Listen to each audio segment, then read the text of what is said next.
존스 홉킨스 병원이 10억 달러짜리 AI 장비 앞에서 마침내 두 손을 들었습니다. 뇌졸중으로 언어 능력을 완전히 잃어버린 실리콘밸리의 황제를 되살리는 데 실패한 것이죠. 그런데 정확히 7일 후 그가 기적처럼 입을 열었습니다. 그의 첫마디에 미국 의학계 전체가 충격에 빠졌습니다. 영어가 아닌 가나다라는 낯선 동양의 언어였기 때문이죠. 의사들이 버린 환자를 되살린 건 28살의 이름 없는 동양인 치료사와 그녀가 들고 온 낡은 책 한 권이었습니다. 이것은 문자가 아니라 뇌의 잠재력을 여는 설계도입니다. 서양의학이 포기한 곳에서 600년 전 세종대왕이 숨겨둔 위대한 코드가 어떻게 기적을 만들었는지 지금 바로 밝혀집니다. 그날 아침 제 커피는 유독 썼습니다. 존스 홉킨스 병원, 제 연구실 창밖으로 볼티모어의 하늘은 더없이 맑았지만 제 손에 들린 태블릿 화면 속 데이터는 폭풍우를 예고하고 있었죠. 시냅스 위버 7. 인류 역사상 가장 정교한 뇌, 컴퓨터 인터페이스이자 제 15년 경력의 모든 것을 쏟아부은 역작이었습니다. 뇌의 신경망을 3차원으로 시각화하고 손상된 뉴런의 신호를 AI가 재구성해 언어와 기억을 복원하는 기계. 저는 이 기계로 신의 영역에 도전하고 있다고 믿었습니다. 그리고 세상은 저를 천재라 불렀죠. 그때 제 비서의 다급한 목소리가 인터컴을 찢고 들어왔습니다. 박사님, 이사장님께서 지금 바로 코드 블랙 회의를 소집하셨습니다. 5분 안에 VVIP 병동 최상층으로. 코드 블랙. 병원 전체를 통틀어 1년에 한 번 울릴까 말까한 최고 등급의 비상 호출이었습니다. 정재계 거물 혹은 그에 준하는 인물에게 생명이 위급한 상황이 발생했다는 뜻이었죠. 저는 미간을 찌푸렸습니다. 제 연구는 그런 응급 상황과는 거리가 멀었으니까요. 저는 망가진 뇌를 수리하는 사람이지 심장을 다시 뛰게 하는 응급의학과 의사가 아니었습니다. 무슨 일이지? 교통사고라도 났나? 아닙니다, 박사님. 환자는 줄리안 크로프트입니다. 순간 제 손에 들려있던 커피잔이 바닥으로 떨어졌습니다. 줄리안 크로프트. 실리콘밸리의 황제, 혁신의 아이콘, 크로노스사의 창업주. 그의 이름은 단순한 CEO의 이름이 아니었습니다. 21세기 기술의 방향을 제시하는 나침반이자 미국 자본주의가 낳은 가장 위대한 신화 그 자체였죠. 그럼 그가 왜? 엘리베이터는 숨막히는 속도로 최상층으로 올라갔습니다. VVIP 병동 복도는 이미 크로노스사의 중역들과 변호사들, 그리고 백악관에서 나온 듯한 인물들로 가득 차 있었습니다. 모두의 얼굴에는 세상이 끝난 듯한 절망감이 어려 있었죠. 병원 이사장인 윌리엄 해리슨이 창백한 얼굴로 저를 맞았습니다. 데이비드, 와줘서 고맙네. 지금 우리에겐 자네의 뇌가 필요해. 상황은 간단했습니다. 줄리안 크로프트, 52세. 사흘 전 새벽 자신의 저택 서재에서 일하다 대규모 뇌졸중으로 쓰러졌습니다. 응급수술로 생명은 건졌지만 뇌의 좌반구, 특히 언어를 담당하는 브로카 영역과 베르니케 영역이 치명적인 손상을 입었다고 하더군요. 저는 유리창 너머로 중환자실에 누워있는 그를 보았습니다. 인류의 미래를 설계하던 거인은 사라지고 온갖 생명 유지 장치에 둘러싸인 채 미동도 없는 한 명의 환자가 있을 뿐이었습니다. 마치 거대한 제국의 심장이 멈춘 것 같았죠. 상태는? 의식은 있지만 의사소통이 전혀 불가능하네. 완벽한 실어증이야. 단어 하나를 이해하지도 만들어내지도 못해. 갓난아기보다도 못한 상태지. 이해했습니다. 그들이 왜 저를 불렀는지. 줄리안 크로프트에게 언어는 단순한 소통 수단이 아니었습니다. 그의 아이디어, 그의 카리스마, 그의 리더십, 그 모든 것이 언어를 통해 발현되었으니까요. 말을 잃은 줄리안은 날개 잃은 독수리와 같았습니다.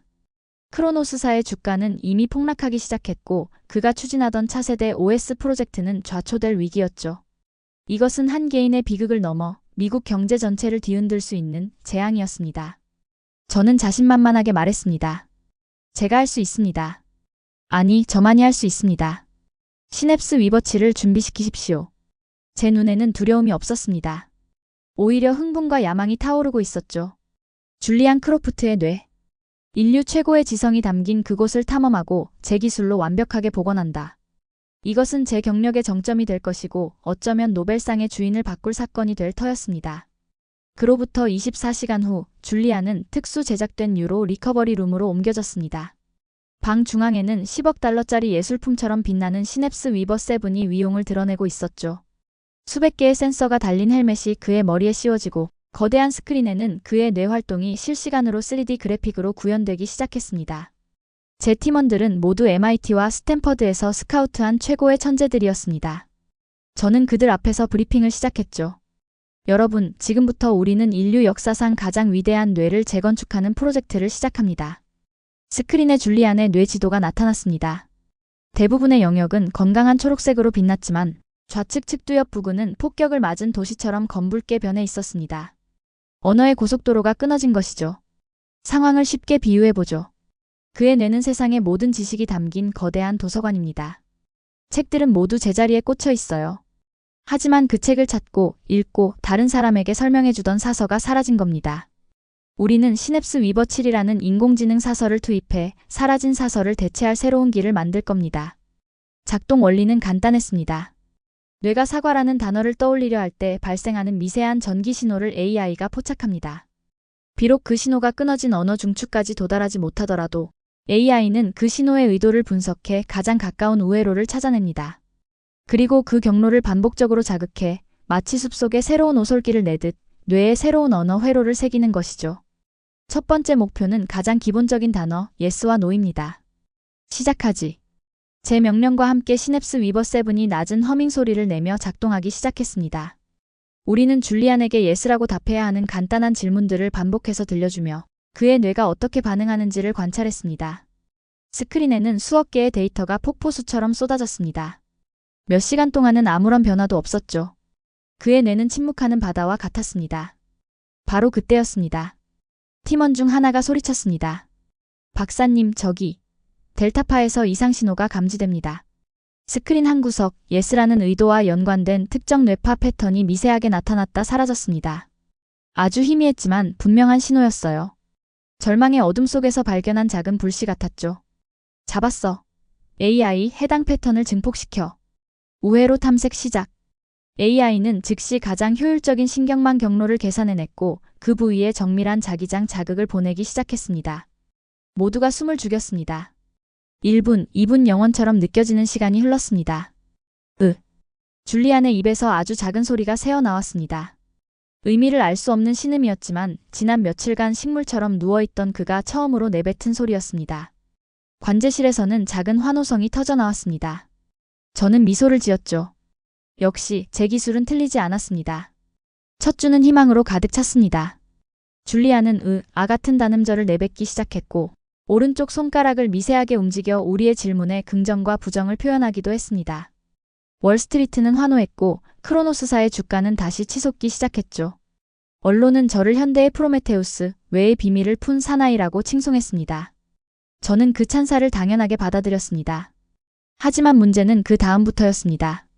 기적처럼 보였던 진전은 거기까지였습니다. 그의 상태는 더 이상 나아지지 않았습니다. yes와 no의 경계에서 그는 몇 주째 같은 자리를 맴돌았습니다. 사과나 물 같은 간단한 명사조차 발음하지 못했죠. 데이터를 다시 분석해. 알고리즘에 무슨 문제가 있는 게 틀림없어. 우리는 밤을 새워가며 데이터를 분석하고 시뮬레이션을 돌렸습니다. 하지만 AI는 언제나 같은 답을 내놓았어요. 알고리즘은 완벽하다. 모든 경로는 최적화되었다. 기계는 거짓말을 하지 않습니다. 그렇다면 문제는 환자에게 있다는 말인가? 제 마음속에서 조금씩 불안감이 싹트기 시작했습니다. 시냅스 위버 7은 완벽한 논리의 결정체였습니다. A라는 신호가 들어오면 B라는 최적의 경로를 찾아 C라는 결과로 출력한다. 그 과정에 오류란 있을 수 없었죠. 하지만 인간의 뇌는 기계가 아니었습니다. 그 안에는 논리로 설명할 수 없는 무언가가 있었습니다. 감정, 기억, 의지 데이터로 환산할 수 없는 변수들이었죠. 한 달이 지났을 때 저는 줄리안의 아내인 캐서린과 면담을 했습니다. 그녀는 지쳐 있었지만 눈빛만은 꺾이지 않은 사람이었죠. 데이비드, 제 남편은 지금 어떤 상태인가요? 기계 화면 속의 저 복잡한 그래프 말고 제 남편의 영혼은 어디에 있는 거죠? 저는 차마 대답할 수 없었습니다. 저는 그의 뇌지도를 보고 있었지만 그의 영혼은 보지 못했으니까요. 저는 그녀에게 더 강력한 자극과 새로운 알고리즘을 적용할 것이라고 희망을 잃지 말라고 기계적인 위로를 건넸습니다. 하지만 제 목소리에는 예전과 같은 자신감이 실려있지 않았습니다. 결정적인 사건은 프로젝트 시작 48일째 되던 날 밤에 터졌습니다. 그날따라 줄리안의 뇌파는 유독 불안정했습니다. 저는 대수롭지 않게 생각했죠. AI가 곧 안정시킬 거라고 믿었습니다. 그런데 갑자기 병실 전체에 날카로운 경고음이 울려 퍼졌습니다. 코드 그레이. 환자의 상태가 예측 불가능한 위기로 치닫고 있다는 신호였습니다. 저는 관제실로 달려갔습니다. 스크린 속 줄리안의 뇌는 마치 폭풍우가 몰아치는 바다처럼 붉은색 경고로 가득 차 있었습니다. 무슨 일이야? 모르겠습니다, 박사님. 갑자기 감정을 관장하는 편도체가 폭주하고 있습니다. AI가 통제할 수 없는 수준입니다. 그 순간 유리창 너머의 줄리안이 격렬하게 몸을 떨기 시작했습니다. 발작이었습니다. 그의 눈은 공포로 가득 차 있었고 입에서는 알아들을 수 없는 괴성이 터져 나왔습니다. 그는 무언가 필사적으로 말하려 하고 있었습니다. 고통, 공포 혹은 살려달라는 외침이었을지도 모르죠. 하지만 그의 뇌와 입 사이의 다리는 끊어져 있었습니다. 그의 비명은 의미 없는 소음이 되어 흩어질 뿐이었습니다. 그리고 저는 보았습니다. 10억 달러짜리 시냅스 위버 7의 스크린에 떠오른 차가운 문장을. 이상 신호 감지. 분류 불가 신경 신호. 분석 실패. AI는 그의 고통을 분석 실패라는 데이터로 처리하고 있었습니다. 제 모든 것을 바쳐 만든 완벽한 기계는 한 인간의 절박한 비명 앞에서 그저 침묵하고 있었습니다. 우리는 응급처치로 간신히 그의 발작을 멈췄지만 제 세상은 그 순간 무너져 내렸습니다. 그날 밤 저는 텅 빈 관제실에 홀로 앉아 있었습니다. 화려한 불빛을 뿜어내던 시냅스 위버 7은 이제 거대한 고철 덩어리처럼 보였습니다. 저는 그의 뇌 속 모든 뉴런의 연결을 지도로 그렸고 모든 신호의 흐름을 계산했습니다.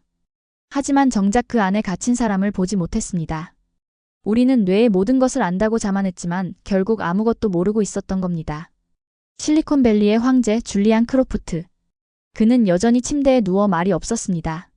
그리고 나의 10억 달러짜리 역작 시냅스 위버 7도 그 옆에서 함께 침묵하고 있었습니다. 완벽한 실패였습니다.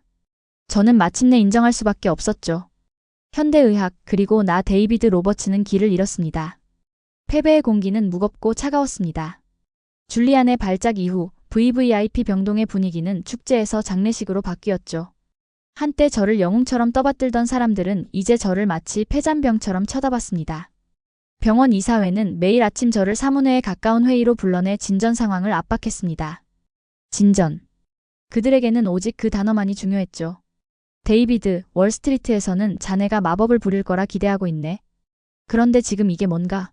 환자는 더 악화됐고 크로노스 주가는 연일 최저점을 갱신하고 있어. 해리슨 이사장의 목소리에는 더 이상 온기가 없었습니다. 오직 차가운 질책만이 가득했죠. 복잡한 과정입니다. 뇌는 우주와 같습니다. 예측 불가능한 변수가. 변명은 듣고 싶지 않아. 자네의 10억 달러짜리 기계는 지금 뭘 하고 있나? 값비싼 침묵으로 우리 모두를 조롱하고 있는 건가? 저는 입술을 깨물었습니다.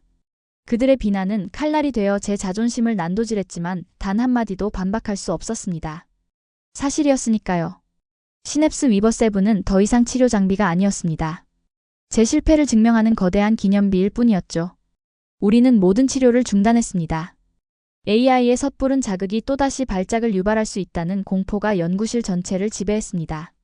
우리는 그저 줄리안의 뇌가 스스로 안정되기를 기도하며 데이터를 지켜보는 것 외에는 할 수 있는 게 없었습니다. 그렇게 희망 없이 며칠이 흘렀을까요? 저는 의례적으로 줄리안의 상태를 확인하기 위해 병실을 찾았습니다. 그때 낯선 얼굴이 눈에 들어왔습니다. 젊은 동양인 여성이었는데 우리 팀의 흰색 연구가운이 아닌 일반 병동 치료사들이 입는 푸른색 유니폼 차림이었죠. 그녀는 줄리안의 침대 옆에 조용히 앉아 그의 손을 부드럽게 마사지하며 무언가 나지막히 속삭이고 있었습니다. 저는 신경질적으로 물었습니다. 누구시죠? 여긴 허가된 인원 외에는 출입 금지입니다. 그녀가 놀란 듯 자리에서 일어섰습니다. 앳돼 보이는 얼굴이었지만 눈빛은 놀랄 만큼 차분하고 깊었습니다. 가슴에 달린 이름표에는 세라박 언어재활치료사라고 적혀 있었죠. 죄송합니다, 박사님. 저는 오늘부터 크로프트 씨의 기초인지 자극치료를 담당하게 된 세라박입니다. 물론 박사님의 프로토콜을 방해하지 않는 선에서. 기초인지 자극치료, 환자에게 그림을 보여주거나 음악을 들려주거나 신체를 접촉하며 뇌에 최소한의 자극을 주는 가장 고전적이고 원시적인 재활 방법이었습니다.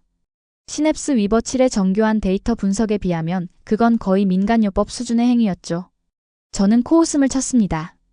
그런 걸로 이 환자의 뇌에 유의미한 변화를 줄 수 있다고 생각합니까, 박 선생?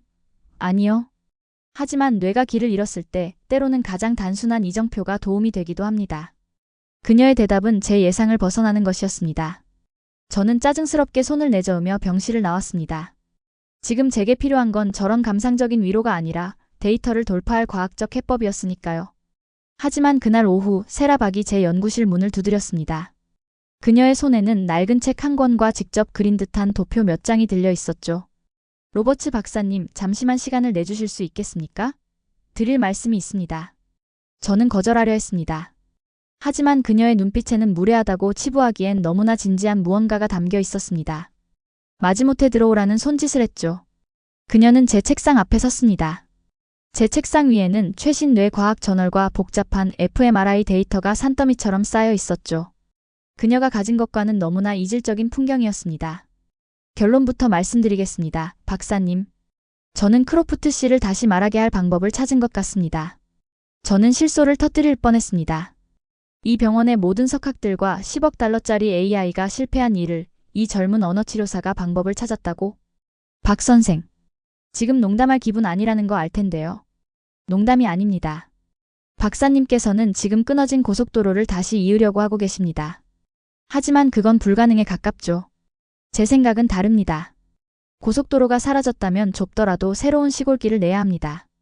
그녀는 책상 위에 자신이 그려온 도표 한 장을 펼쳤습니다. 거기에는 뇌그림과 함께 영어 단어 애플이 적혀 있었습니다. 우리가 사과라는 단어를 인지할 때 뇌는 최소한 3가지의 복잡한 과정을 거칩니다. 애플이라는 글자의 형태를 인식하고 애플이라는 소리를 기억해내고 마지막으로 과일이라는 의미와 연결하죠. 이 과정 중 하나라도 끊어지면 단어는 붕괴됩니다. 크로프트 씨의 뇌가 바로 그 상태고요. 그건 신경과학개론 첫 장에 나오는 얘기입니다. 그래서 본론이 뭐죠? 저는 팔짱을 낀 채 차갑게 물었습니다. 그녀는 잠시 숨을 고르더니 다른 도표를 꺼냈습니다. 그곳에는 제게는 생소한 기호처럼 보이는 글자들이 적혀 있었습니다. 그리고 그 옆에는 사과라고 쓰여 있었죠. 이건 한국어입니다. 그리고 이것이 제 해답입니다. 저는 어이가 없었습니다. 한국어? 지금 이 상황에서 특정 국가의 언어가 왜 나온단 말인가? 박 선생, 여긴 언어학교실이 아닙니다. 지금 우리는 끝까지 들어주십시오. 그녀는 제 말을 단호하게 잘랐습니다. 박사님, 영어 애플은 5개의 알파벳이 모여 하나의 소리와 의미를 만듭니다. 글자와 소리의 관계가 불규칙하고 복잡하죠. 뇌는 이 5글자를 하나의 덩어리로 인식하고 처리해야 합니다. 엄청난 인지적 부담이죠. 하지만 한국어 사과는 다릅니다. 그녀는 펜으로 글자들을 하나씩 분해하기 시작했습니다. 시옷, 아, 기역과 4개의 분절된 소리값으로 이루어져 있습니다. 마치 레고 블록 같죠. 각각의 블록은 하나의 소리만을 가지고 있습니다. 시옷은 항상 S 소리가 나고 아는 항상 어 소리가 나죠. 뇌는 복잡한 단어를 통째로 외울 필요가 없습니다. 그저 레고 블록을 조립하듯 소리들을 순서대로 쌓아 올리기만 하면 됩니다. 그녀는 저를 똑바로 바라보며 말했습니다. 뇌의 부담이 10분의 1로 줄어드는 겁니다. 끊어진 고속도로 옆으로 누구나 걸어갈 수 있는 작은 오솔길을 내는 것과 같습니다. 저는 잠시 할 말을 잃었습니다. 그녀의 논리는 놀랍도록 단순했지만 그 안에는 제가 한 번도 생각해보지 못한 관점이 담겨 있었습니다. 하지만 저는 곧 이성을 되찾았습니다. 저는 데이터와 증거로 말하는 과학자였습니다. 이런 검증되지 않은 가설에 흔들릴 사람이 아니었죠. 흥미로운 이론이군요. 하지만 그건 그저 가설일 뿐입니다. 임상 데이터는 어디에 있죠? 이 방법으로 실어증 환자를 치료한 사례가 있습니까? 네이처나 사이언스에 실린 논문이라도 있나요? 제 공격적인 질문에 그녀는 잠시 입을 다물었습니다. 그리고는 고개를 저었죠. 아니요, 없습니다. 그럼 그렇지. 저는 조소했습니다. 박 선생, 그건 과학이 아니라 당신의 희망사항일 뿐입니다. 우리는 지금 한 사람의 인생과 거대 기업의 운명을 걸고 일하고 있습니다. 그런 사이비 과학에 기댈 시간은 없어요. 하지만 그녀는 물러서지 않았습니다. 오히려 그녀가 들고 있던 낡은 책을 제게 내밀었습니다. 표지에는 한자로 훈민정음이라고 쓰여 있었습니다. 이건 600년 전에 만들어진 책입니다. 이 문자를 만든 왕은 뇌과학자는 아니었지만 인간의 발음기관과 소리의 원리를 완벽하게 이해하고 있었습니다. 그는 백성들이 글자를 쉽게 배우게 하려고 이 블록 시스템을 고안했죠. 이것은 문자가 아니라 인간의 뇌에 최적화된 일종의 설계도입니다. 설계도. 그 단어가 제 머리를 쳤습니다. 하지만 저는 애써 그 충격을 외면했습니다. 자존심이 허락하지 않았죠. MIT 박사인 제가 일개치료사에 검증되지도 않은 민간요법 같은 이야기에 귀를 기울인다는 것은 있을 수 없는 일이었습니다. 됐습니다. 그만 나가보세요. 당신의 열정은 이해하지만 여긴 당신이 관여할 영역이 아닙니다. 줄리안 크로프트는 내 환자입니다. 그의 치료법은 내가 결정해요. 제 목소리는 얼음장처럼 차가웠습니다. 세라박의 얼굴에 실망감이 스쳐 지나갔습니다. 그녀는 아무 말 없이 고개를 숙이고 자신의 책과 도표를 챙겨 연구실을 나갔습니다. 저는 그녀가 나간 문을 한참 동안 노려보았습니다. 그리고는 다시 제 컴퓨터 화면 속의 복잡한 뇌지도를 들여다보았죠. 시시해. 이성은 그렇게 외치고 있었습니다. 하지만 제 마음 한구석에서는 다른 소리가 들려오는 것 같았습니다. 레고 블록, 오솔길, 설계도. 그녀가 남기고 간 단어들이 사라지지 않고 머릿속을 맴돌았습니다. 저는 머리를 흔들며 그 생각들을 지워버리려 애썼습니다. 그리고 다시 시냅스 위버 7의 로그 파일을 열었습니다. 화면을 가득 채운 수십억 개의 데이터와 실패 기록들. 저는 다시금 완벽한 논리와 이성의 세계로 돌아가려 했습니다. 하지만 이상하게도 복잡하게 얽힌 신경망의 데이터 라인들이 어느 순간 그녀가 보여주었던 그 낯선 글자들의 조합처럼 보이기 시작했습니다. 그저 착각이라고, 피곤해서 그런 거라고 스스로를 다그쳤습니다. 하지만 제 안에 단단했던 확신에 아주 작은 균열이 생기기 시작했다는 것을 부정할 수는 없었습니다. 시간은 제 편이 아니었습니다. 제 연구실의 거대한 유리창은 낮과 밤을 기계적으로 바꿨지만 제 안의 시간은 줄리안이 발작을 일으킨 그날 밤에 멈춰 있었죠. 연구팀원들의 눈에서는 희망 대신 피로가 읽혔고 복도를 오가는 동료 의사들은 저를 애써 피하는 것 같았습니다. 천재의 추락은 누구에게나 흥미로운 구경거리인 동시에 전염될까 두려운 불행이기도 했으니까요. 저는 무의미한 일과를 반복했습니다. 줄리안의 뇌활동 기록을 열어보고 어제와 다르지 않은 평탄한 곡선을 확인하고 다시 창을 닫는 일의 연속이었죠. 인공지능은 수십억 개의 가능한 신경망 경로를 시시각각 계산해냈지만 그 모든 길의 끝은 막다른 절벽이었습니다. 우리는 항해 지도를 잃어버린 선원들처럼 망망대해 위에서 표류하고 있었습니다. 세라박, 그 젊은 치료사는 그날 이후 제 눈에 띄지 않았습니다. 아마 제 경고를 알아듣고 분수를 지키고 있거나 아니면 치료팀에서 조용히 제외되었으리라 짐작했죠. 솔직히 말해 그녀의 당돌했던 제안은 제 기억 속에서 거의 잊혀가고 있었습니다. 그건 절망에 빠진 제게 아주 사소한 해프닝에 불과했으니까요. 변화는 아주 미세한 균열로부터 시작되었습니다. 제가 원격으로 줄리안의 상태를 살펴보던 어느 날 오후였습니다. 평소와 다름없이 미동도 없던 그의 뇌파 기록에서 아주 작고 이상한 파동이 하나 튀어 올랐습니다. 1초도 안 되는 찰나의 순간이었죠. 너무나 미미해서 기계의 오류라고 생각하고 넘길 정도였습니다. 하지만 다음 날 같은 시간 그 파동이 다시 한번 나타났습니다. 그것은 제가 아는 어떤 뇌파와도 달랐습니다. 언어 중추에서 발생한 것도 아니었고 기억이나 감정의 영역도 아니었죠. 마치 잠든 호수 수면 위로 누군가 아주 작은 조약돌을 던진 듯한 파문이었습니다. 지극히 비과학적인 표현이지만 제 머릿속에 떠오른 이미지는 그것이었습니다. 이게 뭐지? 저는 지난 며칠간의 모든 기록을 되돌려 보았습니다. 그 이상 파동은 매일 오후 3시에서 4시 사이에 불규칙하지만 꾸준히 나타나고 있었습니다. 제 인공지능은 이 신호를 의미 없는 잡음으로 분류하고 무시했지만 제 직감이 소리치고 있었습니다. 저건 잡음이 아니다. 저건 무언가의 메아리다. 저는 곧장 병동의 보안기록 열람을 요청했습니다. 오후 3시. 그 시간에 줄리안의 병실에 출입한 사람은 단 한 명이었습니다. 세라박. 제 심장이 쿵 하고 내려앉는 것 같았습니다. 대체 무슨 짓을 하고 있는 거지? 저는 병실로 향하는 제 발걸음이 분노로 차오르는 것을 느꼈습니다. 명백한 지시불이행이었습니다. 제 환자에게 제 허락도 없이 검증되지 않은 치료를 시도하고 있다는 생각에 피가 거꾸로 솟았죠. 이건 단순한 월권행위가 아니었습니다. 환자의 생명을 담보로 한 위험천만한 도박이었고 제 권위에 대한 정면 도전이었습니다. 병실 문 앞에 다다랐을 때 안에서 아주 희미한 소리가 새어나오고 있었습니다. 알아들을 수 없는 부드러운 속삭임. 저는 문을 열려던 손을 멈추고 작은 유리창을 통해 안을 엿보았습니다. 그리고 제 눈을 의심했습니다. 세라박이 줄리안의 침대 곁에 앉아 그림이 그려진 종이를 보여주고 있었습니다. 그 그림은 단순한 입모양 그림이었습니다. 입을 동그랗게 벌린 모양, 혀가 윗니에 닿는 모양 같은 것들이었죠. 그녀는 그림을 가리키며 아주 느리고 명확한 소리를 반복해서 들려주었습니다. 가, 나, 다. 그녀의 입술에서 나오는 소리는 마치 노래 같기도 하고 주문 같기도 했습니다. 그 소리들은 어떤 의미도 담고 있지 않은 순수한 소리의 조각들이었습니다. 줄리아는 여전히 눈을 감고 미동도 없었습니다. 그런데 바로 그때였습니다. 세라박이 달하는 소리를 내는 순간 줄리안의 감은 눈꺼풀이 아주 미세하게 파르르 떨리는 것을 제가 똑똑히 보았습니다. 그것은 1mm도 안 되는 움직임이었습니다. 최첨단 감지기에도 잡히지 않을 찰나의 반응이었죠.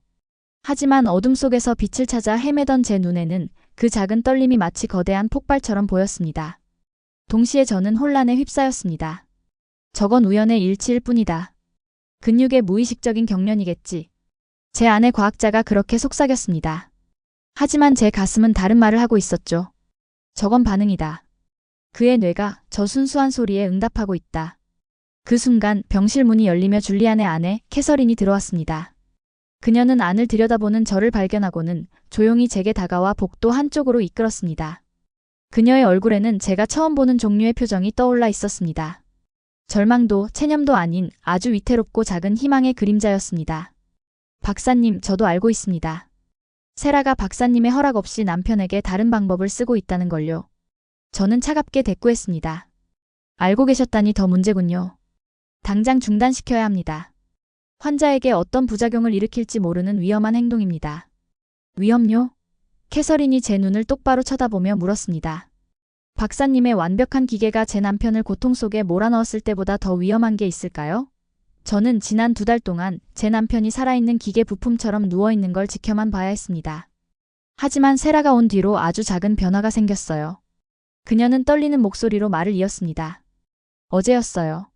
세라가 아라는 소리를 들려주었을 때 남편의 손가락이 제 손을 아주 희미하게, 정말 아주 희미하게 쥐었어요. 박사님은 그걸 기록해서 보지 못하셨겠죠. 기계는 그걸 측정하지 못할 테니까요. 하지만 전 느꼈어요. 그건 제 남편이었어요. 그 기계 더미 속에서 제 남편이 제게 신호를 보낸 거라고요. 캐서린의 눈에는 눈물이 가득 고여 있었습니다. 저는 아무런 대답도 할 수 없었습니다. 제 과학은 그녀가 느낀 그 미세한 온기를 설명할 수 없었습니다. 제 자료에는 오직 차가운 수치와 곡선만이 존재할 뿐이었습니다. 바로 그때 병실 안에서 나지막한 신음소리가 들렸습니다. 저와 캐서린은 동시에 문으로 달려갔습니다. 세라 박이 줄리안의 팔을 잡고 걱정스러운 눈으로 그를 들여다보고 있었습니다. 줄리안의 얼굴은 고통으로 희미하게 일그러져 있었죠. 무슨 일이야? 제가 다그치자 세라 박이 말했습니다. 수액 주사 바늘이 조금 불편하신 것 같습니다. 제가 간호사를. 세라가 말을 채 끝마치기도 전에 줄리안의 입에서 소리가 터져 나왔습니다. 그것은 지난번 발작 때의 괴성과는 다른 무언가 의미를 담으려는 듯한 필사적인 소리였습니다.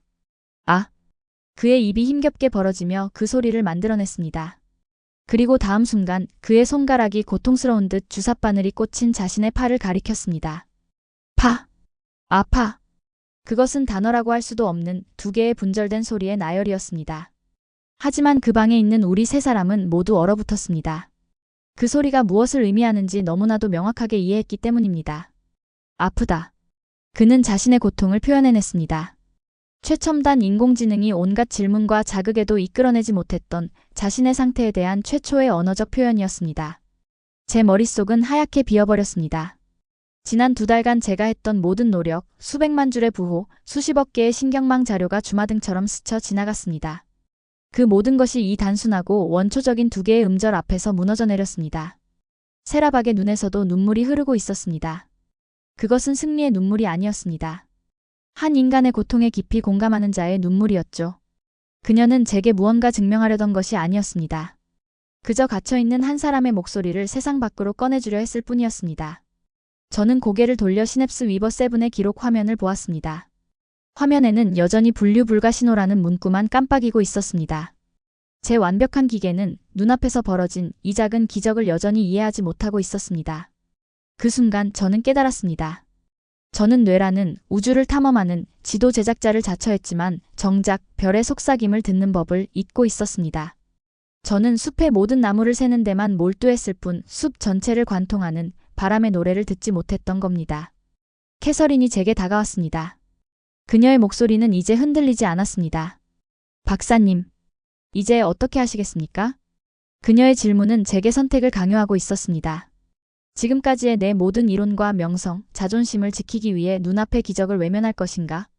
아니면 이 모든 것을 내려놓고 이름 없는 젊은 치료사가 600년 된 낡은 책에서 찾아낸 이 새로운 길을 인정할 것인가? 제 안에서 두 개의 자아가 격렬하게 충돌했습니다.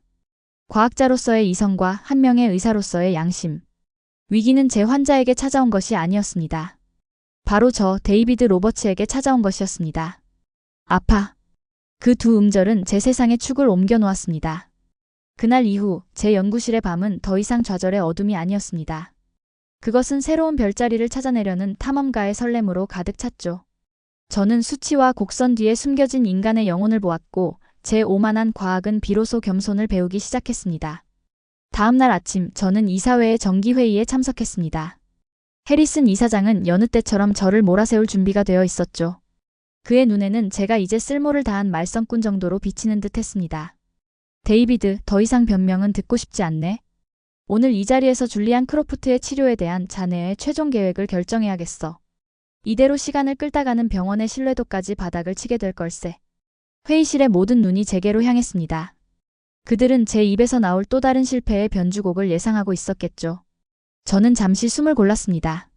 그리고 제 평생의 신념을 뒤엎는 가장 위험한 도박을 시작했습니다. 제 계획은 전면 수정되었습니다.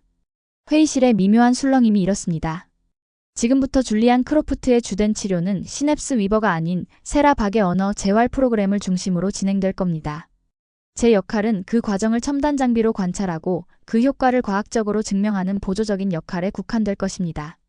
폭탄 선언이었습니다. 해리슨 이사장의 얼굴이 붉게 달아올랐습니다. 지금 제정신인가? 자네가 고작 임시직 치료사의 놀이에 우리 병원의 명운을 걸겠다는 건가? 자네의 10억 달러짜리 기계는 뭘 하고?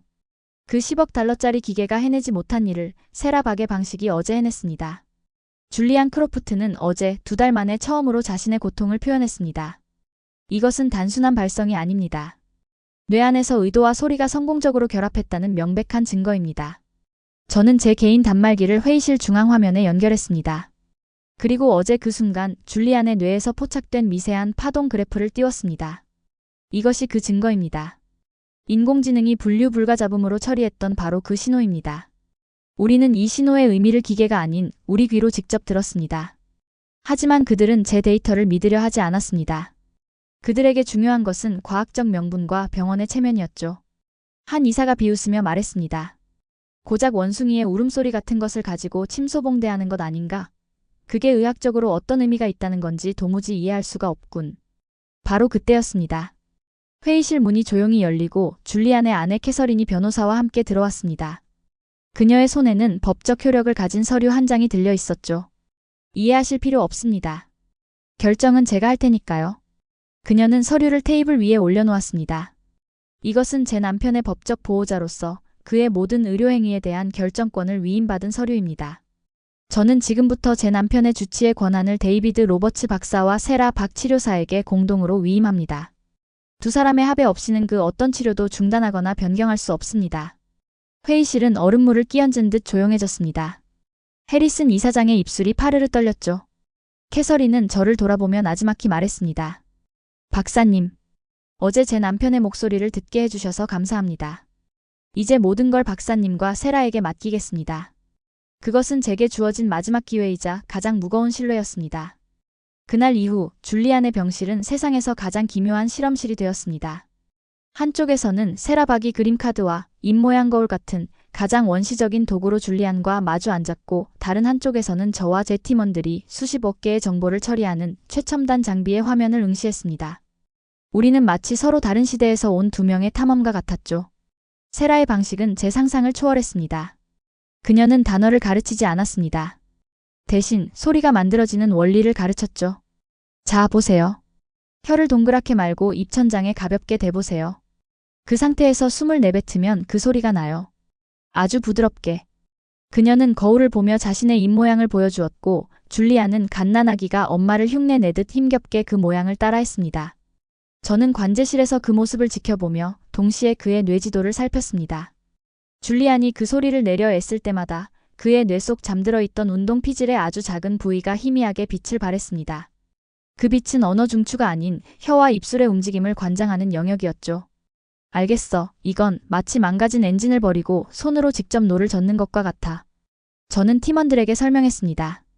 뇌의 언어 자동 처리 기능이 망가졌으니 말을 생각하는 대신 말을 만드는 육체적 감각부터 다시 일깨우는 거야. 단어를 떠올리는 게 아니라 소리를 조립하는 법을 몸으로 배우는 거지. 세라는 그라는 소리 블록에 입을 크게 벌려내는 아라는 블록을 붙이는 법을 가르쳤습니다. 이제 붙여볼까요? 가. 줄리안의 입에서 아주 어눌하지만 분명한 가라는 소리가 터져나왔을 때 그의 뇌 지도에서는 놀라운 일이 벌어졌습니다. 빛나던 두 개의 점이 가느다란 선으로 이어지며 아주 짧은 순간 동안 함께 반짝였습니다. 새로운 길이 만들어지고 있었습니다. 자동차가 다니던 고속도로가 아니라 사람이 한 걸음씩 걸어서 만든 작은 오솔길이었습니다. 우리의 협력은 점차 체계를 갖추어 갔습니다. 세라가 새로운 소리의 조합을 시도하면 저는 그의 뇌가 가장 편안하게 받아들이는 경로를 실시간으로 추적해서 알려주었습니다. 어떤 조합은 뇌의 과부하를 일으켰고 어떤 조합은 의외로 쉽게 새로운 길을 열었습니다. 우리는 마치 암벽을 오르는 등반가처럼 한 뼘 한 뼘 안전한 길을 찾아 나아갔습니다. 줄리안은 하루가 다르게 변했습니다. 다에서 시작한 그의 소리 블록은 어느새 수십 개로 늘어났고 그는 그것들을 제법 능숙하게 조립하기 시작했습니다. 물, 밥, 창문 같은 간단한 낱말들을 만들어냈죠. 그가 처음으로 창밖의 새를 보고 그 단어를 말했을 때 우리는 모두 얼싸안고 기뻐했습니다. 하지만 병원 수뇌부의 시선은 여전히 차가웠습니다. 해리슨 이사장은 기회가 될 때마다 저를 압박했죠. 옹알이 수준의 단어 몇 개 가지고 너무 자만하는 것 아닌가? 이 사회에서는 자네와 그 치료사가 벌이는 고개가 병원의 명예를 실추시키고 있다고 판단하고 있네. 조만간 특별위원회가 소집될 거야. 모든 것을 원점으로 되돌릴 준비를 하게. 저는 위기감을 느꼈습니다. 그들은 이 작은 기적의 가치를 인정하지 않았습니다. 그들에게는 줄리안이 다시 연설을 하고 투자 계약을 성사시키는 완벽한 부활만이 의미 있었던 것이죠. 제게 남은 시간은 얼마 없었습니다. 이 치료법이 단순한 옹알이 수준이 아니라 완전한 언어복원으로 이어질 수 있다는 것을 증명해야만 했습니다. 결전의 날은 예상보다 빨리 찾아왔습니다. 일주일 뒤 병원 윤리위원회와 이사진이 모두 참석하는 청문회가 열렸습니다. 안건은 줄리안 크로프트의 치료 프로토콜 재심회 및 담당 의료진 변경이었습니다. 사실상 저와 세라박에 대한 불신임 투표였죠. 청문회장에는 냉기가 감돌았습니다. 해리슨 이사장이 먼저 포문을 열었습니다. 로버츠 박사, 지난 한 달간의 성과를 보고해 주시죠. 우리가 아는 건 환자가 고작 아이들 말놀이 수준의 단어 몇 개를 뱉는다는 것뿐입니다. 이것이 당신이 말한 새로운 길의 전부입니까? 모든 시선이 제게 쏠렸습니다. 저는 긴장으로 마른 입술을 축였습니다. 그리고 제 평생의 연구와 명예를 건 마지막 발표를 시작했습니다. 여러분은 지금 눈앞의 나무만 보고 계십니다. 저는 오늘 여러분께 숲 전체가 어떻게 변하고 있는지를 보여드리겠습니다. 저는 중앙화면에 두 개의 뇌지도를 띄웠습니다. 하나는 한 달 전, 다른 하나는 바로 어제의 것이었죠. 한 달 전 지도는 검붉은 절망의 색으로 가득했지만 어제의 지도는 달랐습니다. 검붉은 폐허 속에서 수백 개의 가느다란 샛길이 거미줄처럼 뻗어나가 서로 연결되고 있었습니다. 이것이 지난 한 달간 줄리안의 뇌에서 일어난 변화입니다. 이 하나하나의 길이 바로 그가 만들어낸 새로운 소리들입니다. 여러분이 옹알이라고 폄하했던 바로 그 소리들이죠. 저는 그래프를 바꿨습니다. 더 중요한 것은 이것입니다. 이 새로운 길들은 기존의 언어 중추를 완전히 우회하고 있습니다. 우리는 뇌의 손상된 부위를 고치려 한 것이 아닙니다. 우리는 뇌가 스스로 새로운 언어 영역을 창조하도록 유도한 것입니다. 이것은 단순한 재활이 아니라 재설계에 가깝습니다. 한 이사가 코웃음을 쳤습니다. 아름다운 그림이군요. 하지만 그래서 그가 할 수 있는 말이 대체 뭐란 말입니까? 물, 밥, 새. 그걸로 수십억 달러짜리 사업을 다시 이끌 수 있겠습니까? 바로 그때였습니다. 청문회장 뒤쪽에 문이 열리고 휠체어를 탄 줄리안이 캐서린과 함께 들어왔습니다. 모두가 경악했습니다. 그가 이런 자리에 나타나리라고는 아무도 예상하지 못했으니까요. 그의 등장은 회의실의 모든 의제를 집어삼키는 거대한 블랙홀 같았습니다. 줄리안은 아직 몸을 제대로 가누지 못했지만 그의 눈빛은 예전처럼 깊고 강렬했습니다. 그는 마이크 앞에 섰습니다. 해리슨 이사장이 당황하며 외쳤죠. 지금 이게 무슨... 환자를 이런 정치적인 쇼에 끌어들이다니. 저는 조용히 말했습니다. 이것은 쇼가 아닙니다. 이것이 제 발표의 결론입니다. 줄리안이 천천히 그리고 힘들게 입을 열었습니다. 그의 목소리는 거칠고 어눌했지만 그 안에 담긴 의지는 강철처럼 단단했습니다. 나는 모두가 숨을 죽였습니다. 여기에 동의하러 왔습니다.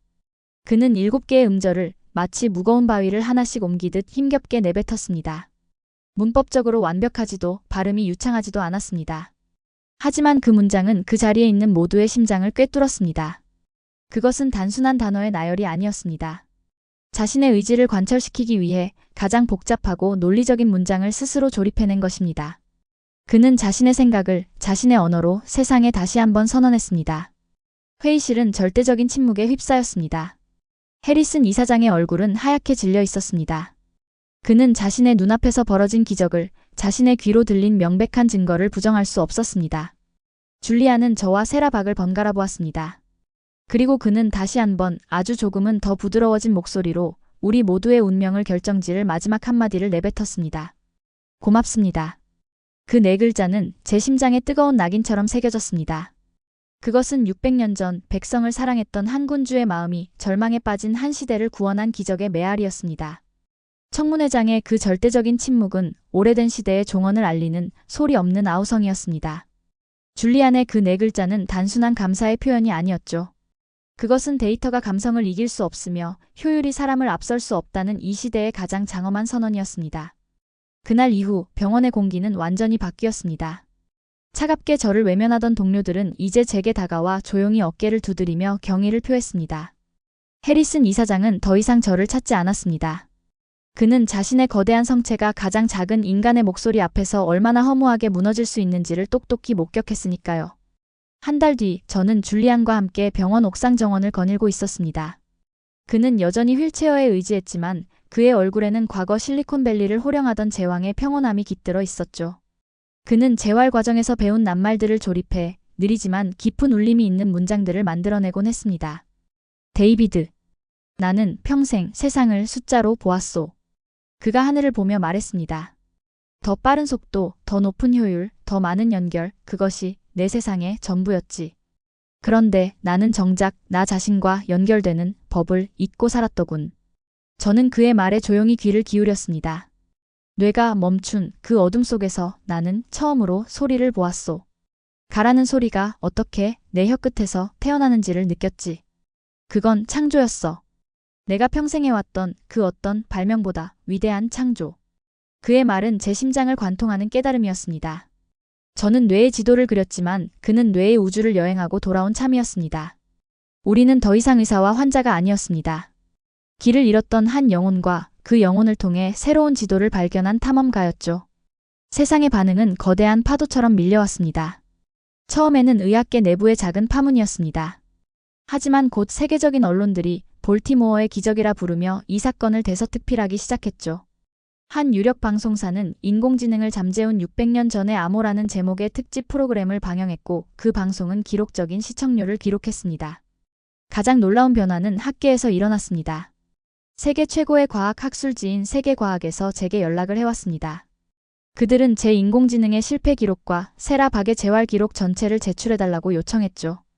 그들은 두 개의 상반된 기록을 나란히 비교하며 인류의 뇌가 언어를 어떻게 받아들이고 재구성하는지에 대한 혁명적인 논문을 발표했습니다. 논문의 결론은 충격적이었습니다.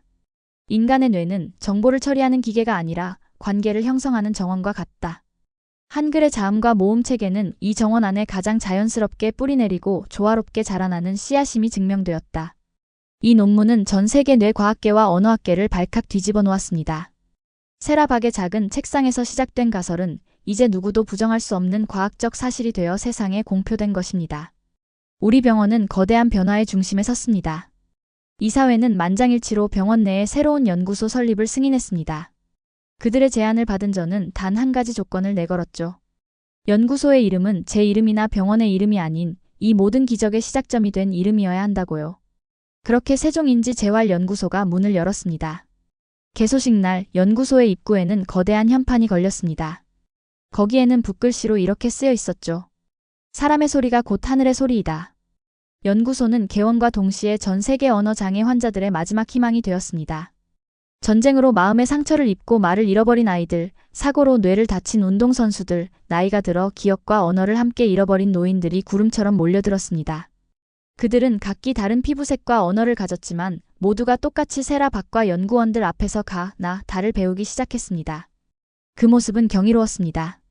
서로 다른 국적의 아이들이 서툰 발음으로 하늘, 나무, 친구 같은 낱말을 배우고 그 소리를 통해 서로 소통하고 웃음을 터뜨렸습니다. 그곳에서 한글은 더 이상 특정 국가의 문자가 아니었습니다. 그것은 인류가 잃어버렸던 소통의 본질을 되찾게 해주는 보편적인 언어이자 마음을 여는 열쇠였습니다. 저는 더 이상 환자를 직접 치료하지 않습니다. 제 역할은 연구소의 수많은 임상 기록들을 시냅스 위버에 학습시켜 환자 개개인에게 가장 최적화된 소리조합법을 찾아내도록 돕는 것이 되었죠. 제 완벽한 기계는 마침내 자신의 진정한 쓸모를 찾았습니다. 인간을 지배하는 주인이 아니라 인간의 마음을 섬기는 충실한 하인이 된 것입니다. 어느 맑은 가을날, 저는 세라 박과 함께 연구소 언덕에 앉아 아래를 내려다보았습니다. 정원에서는 아이들이 서툰 한국어로 우리 집에 왜 왔니 노래를 부르며 놀고 있었죠. 아이들의 웃음소리가 바람을 타고 언덕 위까지 실려왔습니다. 믿어지나요, 데이비드? 우리가 여기까지 왔다는 게. 세라가 나지막이 물었습니다. 저는 고개를 저으며 미소 지었습니다. 아니, 믿어지지 않아. 나는 아직도 가끔 꿈을 꾸는 것 같아. 내가 만든 완벽한 논리의 성이 무너지고 그 폐허 위에서 이렇게 아름다운 꽃들이 피어날 줄은 상상도 못했지. 저는 그녀를 돌아보며 진심을 담아 말했습니다. 고마워, 세라. 당신은 내게 과학이 미처 발견하지 못한 세상이 있다는 걸 가르쳐줬어. 데이터 너머에 있는 사람의 마음을 보는 법을 알려줬지. 세라는 부드럽게 웃었습니다. 그건 제가 가르쳐드린 게 아니에요. 600년 전에 어느 위대한 임금님이 우리 모두에게 남겨주신 선물이죠. 우리는 그저 그분이 숨겨둔 지도를 발견했을 뿐이에요. 그녀의 말이 맞았습니다.